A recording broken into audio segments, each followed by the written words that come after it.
Welcome to the Shipping Podcast, where you meet interesting maritime professionals sharing their passion for the shipping industry and their everyday job. I am your host. My name is Lena Gothberg.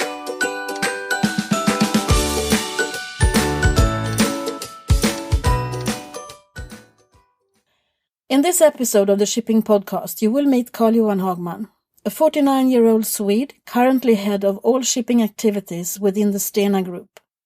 He's a maritime lawyer by training and has a long and successful background within the international shipping industry. Carl-Johan is very passionate about shipping and its role in society. He sees shipping as a tool for globalization, and he thinks that shipping actually makes the world a more peaceful place. The interview took place in Carl-Johan's office in the Stena building, and I so wish you could see that special light in his eyes when he speaks about shipping. That is really inspiring. Since I told Carl-Johan about my plan to start a podcast, he's been very supportive. So when I asked him to become one of the first guests, he immediately made room in his calendar, which I of course appreciate very much. I hope you enjoy this third episode of the Shipping Podcast. Carl-Johan Hagman, welcome to the show. Thank you very much. Who are you? Well, I'm currently head of shipping activities within the Stena Group. I'm Swedish, married and have 3 children, and I think I have a very strong passion for shipping. Few people I know have more passion for shipping than you have. Well, how long have you been with Stena? So I've been with Stena for now slightly more than 3 years. Mm-hmm. I've been in shipping all my life. I've had the privilege of living in Asia for about 25 years, and I'm very happy to be back home in my home country. And to try to develop shipping here further, actually. And it's a very competitive world. And if all of us sort of don't pull together, shipping and I guess society at large will not develop. And being able to do that sort of in one's home country is always nice to be able to do so. But you started out as a lawyer, or did you study maritime law? Or? Yeah, I guess I've had an interest in vessels and shipping all my life. I've done a number of years in the Swedish Navy, and I started as a naval officer, and then I did maritime law, and I started then via the Swedish Coast Guard as a lawyer at Wallenius Lines, and then I've been in commercial shipping, I guess, the past 20 odd years, and enjoyed myself every day, actually. Stena has got a sort of a variety of ships. Well, I guess that's the strength of the Stena Group, is that we don't have all eggs in one basket. We're sort of diversified, and that's a very intentional strategy. Because as you know, I mean, shipping is cyclical. If we can find areas in shipping that are sort of counter-cyclical to each other, it does sort of help us create a sort of a longer-term strategy that I guess over the past 75 years has served us very well. You can basically sort of divvy it up in 3 parts. The largest and most important part of what we're doing is offshore drilling, where I think we're specialized in ultra-deepwater, harsh environment drilling. We currently operate 7 drill ships and semi-subs and have 2 units on order. And that's a very interesting business, but also very dependent, for amongst other things, on oil price. And that has served us very well over the past couple of years. On the other end of the spectrum, we have the ferry business, which in a sense is a large oil consumer. So when the oil price is high, we actually suffer a bit. We've had a drop in oil prices, and that's one of the reasons why this business is actually improving quite nicely. We run 22 routes, and we have about 63 what we call RoPax vessels, and it's very different from the drilling business in the sense that it's very much about people, it's very much about service, it's about integrating logistics systems in Europe in particular. But maybe most importantly, it's part of building future sustainable societies where per ton kilometer, I mean, the most efficient way of transporting goods is at sea. The wonderful part about water is that there's unlimited amounts of it. So we have sort of fantastic capabilities. The vessel's already there. There's no sort of need for infrastructure investments. And if we really want to build sustainability, I mean, it's really about how quickly can we move goods to sea. And I think we're doing that in Stena Line. And it's a business that I'm actually quite fascinated with. And then you can say in between there, we have what we call Stena Bulk, which is really our tanker business, which is LNG tankers, Suezmax tankers, MRs, shuttle tankers. It's a variety of businesses.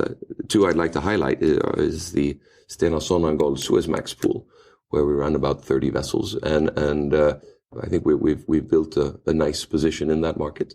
The other is a corporation that we call Stena Group, that currently run about 60 MRs and another 10-15 intermediate tankers in an integrated system where we combine palm oil with vegetable oil with CPP in global trading as well. So I guess those are the three main legs that we have on the shipping side, and all very different. On the other hand, all very common in the sense that they're all shipping.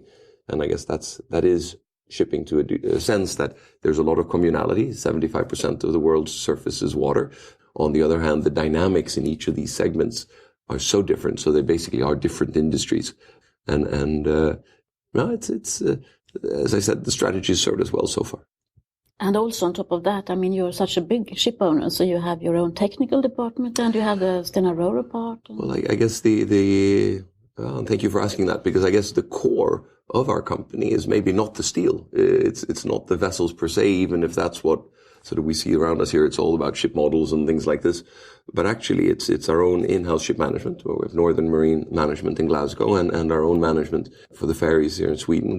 We employ about 12,000 seafarers, and that gives us a lot of depth. And in a sense, that is really what shipping is all about. Experience, it's about quality, it's about consistency and reliability. And you only get that through people. And then the other part is as you mentioned, Stena Teknik, which is our own technical department. And most companies, I guess, took this away, and it was sort of rationalized in the 70s and 80s. We are a family-owned company. We have very long-term sort of ambitions and visions. For us, technical development is absolutely key in the sense that we can develop positions that do not become commoditized. And I think we've benefited from it significantly on the offshore drilling side, but also when it comes, for example, to reduction of fuel consumption. I think we've been fairly successful, as many others has been as well, but having a relatively large technical department integrated into the daily operations gives us a possibility to do things that many others don't. And for us, it's a very important differentiator. So I think more and more we see the ship management department and our technical activities in many different companies as really the hub from which the other activities evolve, and then we can invest or divest in vessels. But the people and the technology, that's sort of what unites us, and that's from where we draw our competence. So that's a terribly important part of what we're doing, and where we spend one thing that you just recently have had a lot of press about is your methanol project. Well, yeah, it's how did that come about? Well, I guess for a couple of different reasons. I think if we start with sort of the more philosophical side of it, that shipping is a fantastic business. I mean, we've grown at roughly, not really, but almost at twice the pace of global GDP over the past 20 years. And we really have been the big winners of globalization. We've also been the facilitators of globalization and helped make the world actually a lot more prosperous. And I think helped the world spread that prosperity much more evenly. And from my point of view, globalization has done more good than anybody really recognizes, and I think it should be given sort of its credit's worth. The problem, though, of course, is that even though we are environmentally the most friendly way of transporting goods, you do not come away from the fact that because we are increasing in volume so much, there is an environmental impact, and shipping's largest challenge, all categories, is our environmental footprint.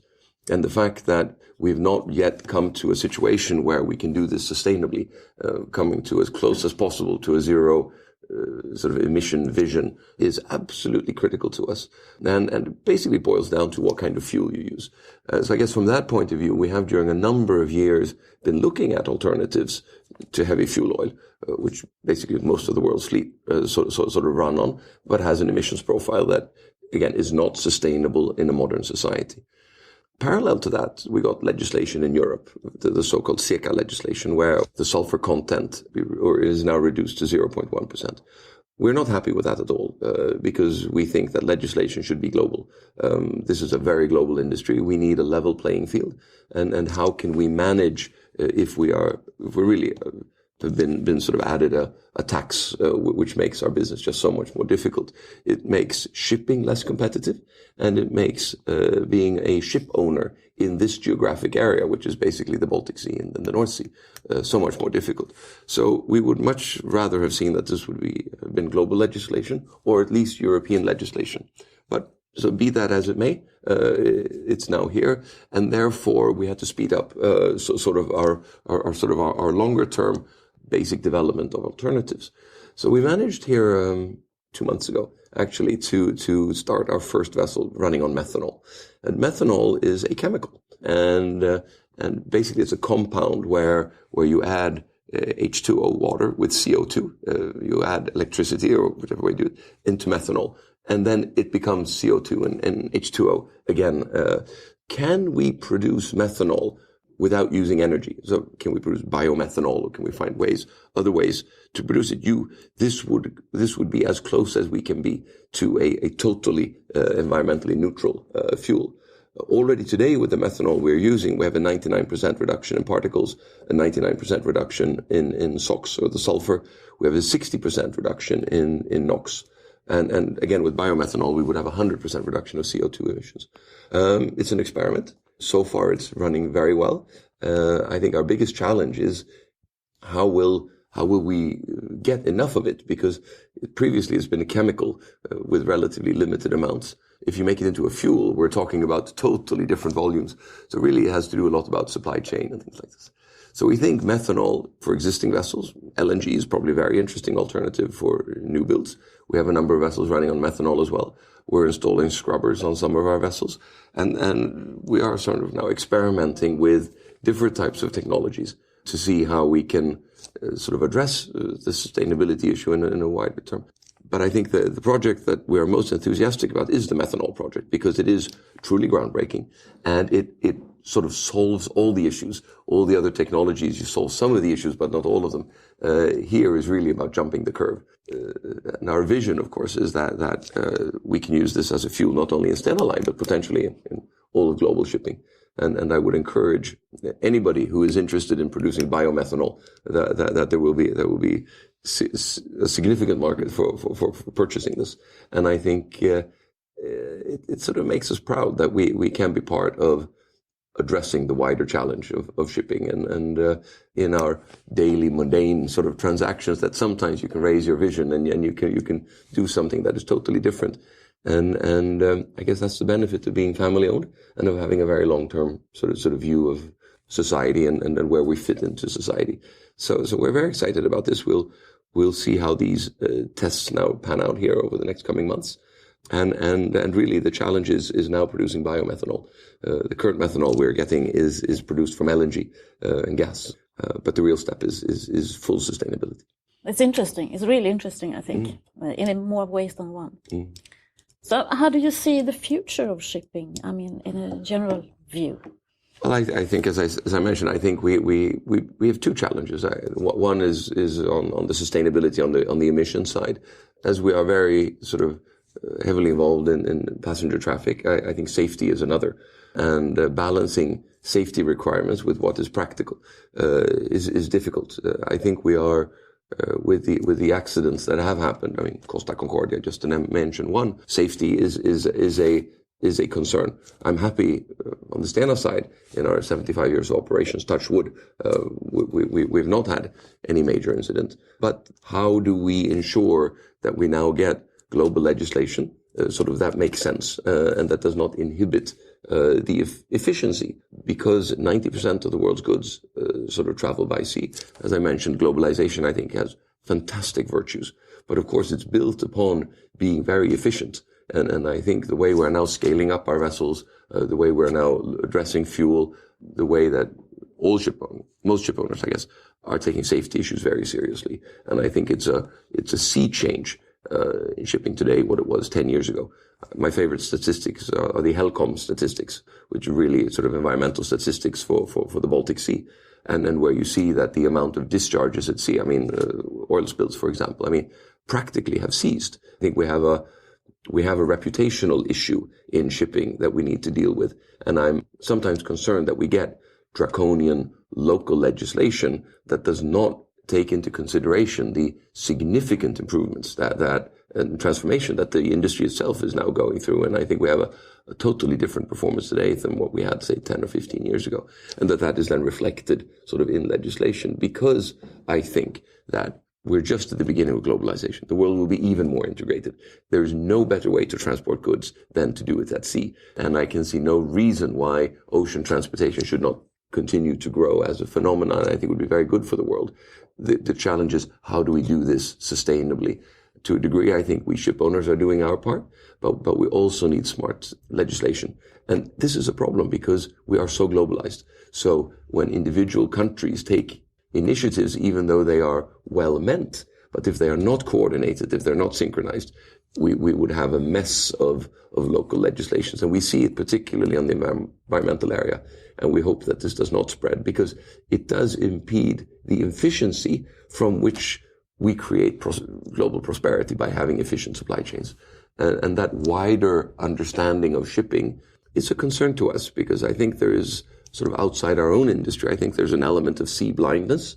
Most of the loadings and discharges of our vessels are behind ISPS fences, sort of imports that are cordoned off. 50 years ago, conventional lift-on, lift-off vessels were at every berth or every quayside in every city. We don't see vessels anymore. And because we're out of sight, we're out of mind, and therefore it is so easy that we become susceptible to arbitrary legislation or populism.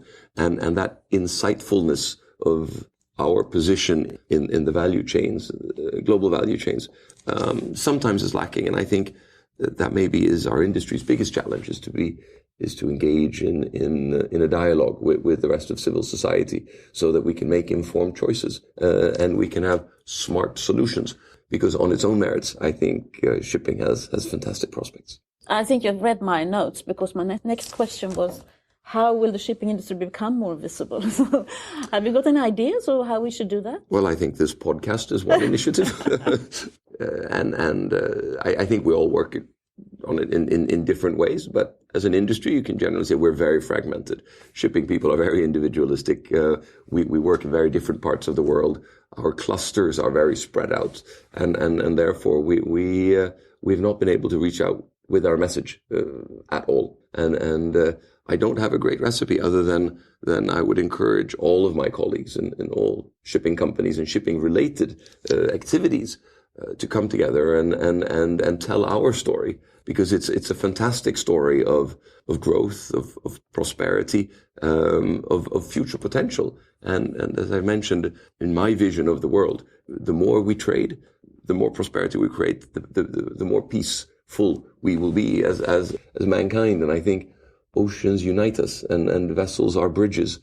It's just a fantastic industry to be in. And I would wish that more people sort of could experience what we're experiencing.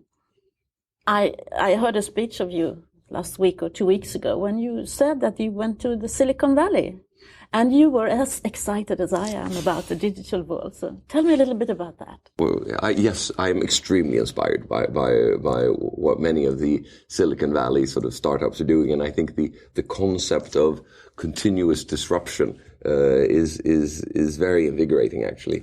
I also think that many of the very successful companies, be they Google or Facebook or whoever, have business models that are very interesting to study, and I think we have a lot to learn. And the whole notion of that we think that the world is linear, but what is happening through digitalization is we're moving exponentially in many fields, and of course even shipping is very much a part of that. To a sense, I guess a bit unnerving that the world is changing this quickly. On the other hand, most of these developments are extremely positive for humanity. I mean, it really will create a better world, and we are sort of partially sort of solving mankind's biggest challenges on the health side, on the energy side, on the transportation and logistics side, sort of field after field, what sort of human innovation and initiative can do. So if I'd recommend people who are ever depressed or so, go to Silicon Valley and you will get a boost in life, because it really is the best of mankind where we find solutions.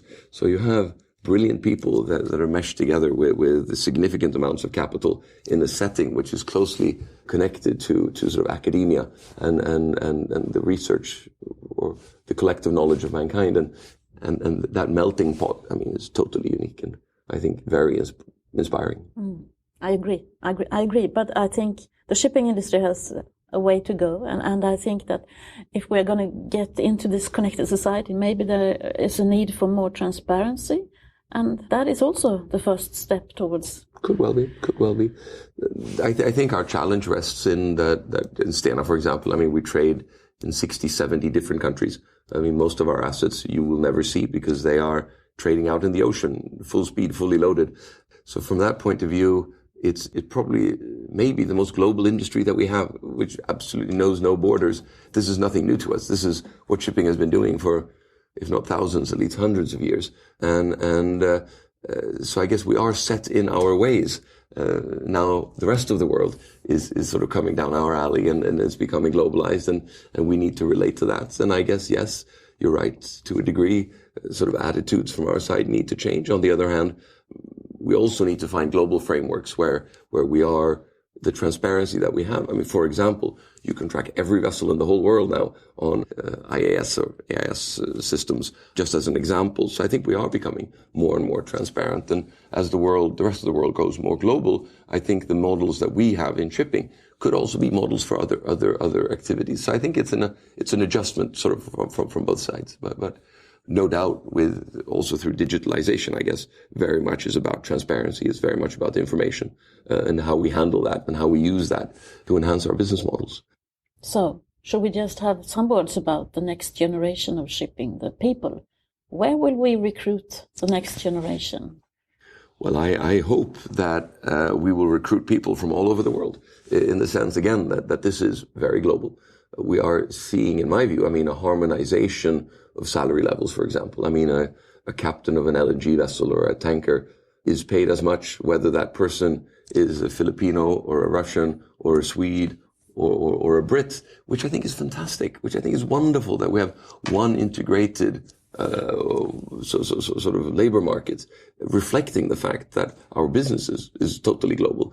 And we're not always there in all aspects, but I think there's a significant adjustment to be made between, for example, seafarers on salary levels in Europe, as an example, because we're a European company, and what we could have in Asia. But over time, I can only see that also on the seafarer side, not only on the officers, that this has to become one labor market as the world is integrating, as all companies have it. I mean, very few global conglomerates have production in only one country in the same way in our system. So what I hope to be able to do is to be part of trying to attract the best and the brightest in the world. Our vessels are very expensive. They are, to a degree, super sophisticated. And the operational risk is quite significant at times. And therefore, we are in need of very professional specialists. And also on the land side, because of the global nature of the business, I think we have a number of super interesting job opportunities. For us, it's how do we attract the best and the brightest of the young people, so they don't all go to Silicon Valley, but they come aboard our vessels. And it is sort of how do we make ourselves attractive in that market. Again, the global nature of our business, the coolness of our vessels, I think speak for themselves. But we have a way to go when it really comes to recognizing talent, paying for that talent, but also the job markets sort of are, to a degree, way too nationalistic still. I had the pleasure yesterday of being on a live podcast speaking in Swedish, and I had the task to look at trends for young people. So I started by looking at Generation Y. They are born after 1985 or something like that. They are the first internet generation. They were brought up with all this mobile phones and tablets and whatever. And then on top of that, they are used to telling what they think about things. So I think maybe also the leadership has to be, because they are a little bit against the hierarchic way of maybe a boss is telling me what to do. And because they've been... No, but I think modern leadership in how we use the skill sets that a globalized world offer are absolutely crucial. And I guess that goes for our company, our industry, as with any other industry, that sort of, we have to have a leadership that addresses the demands that we are facing. On the other hand, on board our vessels, I think we'll be quite hierarchical for quite some time. I think it's extremely important that there is one captain, there is one chief engineer, and that there are sort of procedures that are supported with very good judgment. But at the end of the day, there is sort of one decision maker. And I think we spend a lot of time in bridge resource management and creating a safety and quality culture, which is very much to do about using the breadth of resources, but still respecting the hierarchy and understanding the hierarchy. And it's worked well the past couple of 100 years. And from that point of view, yes, we're probably a conservative industry, and on board the vessels, I don't foresee any significant sort of change in the formal hierarchies. But it is interesting to see that even in an integrated company like ourselves, that we do develop different cultures in different aspects of the business. The drilling business has a different culture than our tanker business, than our ferry business, for example, partially due to geography, but also partially because of the nature of the business and more actively working with the cultural aspects of leadership is something that I think any integrated global company has to do, and we spend a lot of time with that as well, actually. Yeah, I was selling the shipping industry to the rest of the world by saying that we are the ones who's got the coolest jobs, and we got all these technical developments happening on our side. And it is fascinating, again, to work. I mean, on any crew, on many of our vessels, we would have 10, 15 different nationalities. And I guess that, for me, is the future. It's only if you're comfortable being totally integrated in the rest of the world that you will be successful. And creating diversity in every aspect, I think, is very important, because that represents basically our customer base. And quicker we can get there, sort of the better it is. And I think we're doing fairly well so far. But we always need to work on leadership, absolutely. So do you have anything to add? Anything else you want to add to what you had on your notes? That I haven't brought up? No, I would just like to highlight again that I think, particularly in Europe, I mean, we don't necessarily see the growth of the shipping industry, because much of that growth is actually outside Europe. And I think it's just any effort we can do where we show that this is not only infrastructure to transport things for other industries, we are an industry in our own right. And therefore, for governments, for example, to have shipping policies that actually enable us to have a level playing field, so that we can partake in an industry that is very exciting, is very expanding, and provides some very, very attractive jobs.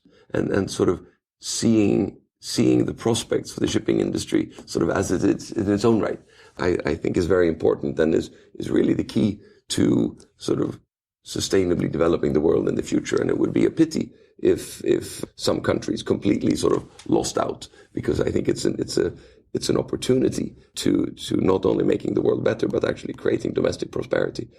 Sustainable logistics is the future. Thank you. Who do you think I should talk to the next time? Who would you be curious to listen to on the podcast talking about shipping? I mean, one of my sort of people I admire is Mr. Sørenskov. I think what Maersk are doing is both when it comes to size, but also when it comes to sort of representing quality shipping. If Maersk can do a turnaround now successfully, as they are doing, I think it's an example for many of us that how can you take advantage of size in a globalized world while still maintaining high quality and be profitable. And I think getting that mix right is what Maersk Line is about to do. And I think it's a very interesting case to follow. Okay, I'll see what I can do. Thank you very much. Thank you. Thank you. You have listened to Carl-Johan Hagman, CEO of Stena Line and head of all maritime activities within the Stena Group. I hope you enjoyed our chat, and if you have any questions at all or comments to Carl-Johan, he has set up a Twitter account, which he has promised me to become more active on. His handle is Carl_Hagman. I think you should include him in the conversation. He's got so much to say. Thanks for listening to the Shipping Podcast today. To check out today's guest, visit the website shippingpodcast.com or make the entire shipping industry a favor and head over to iTunes and leave us a review. You will find detailed instructions on how to do that on the website shippingpodcast.com. It's not as hard as you think. Thank you very much. This is the Shipping Podcast.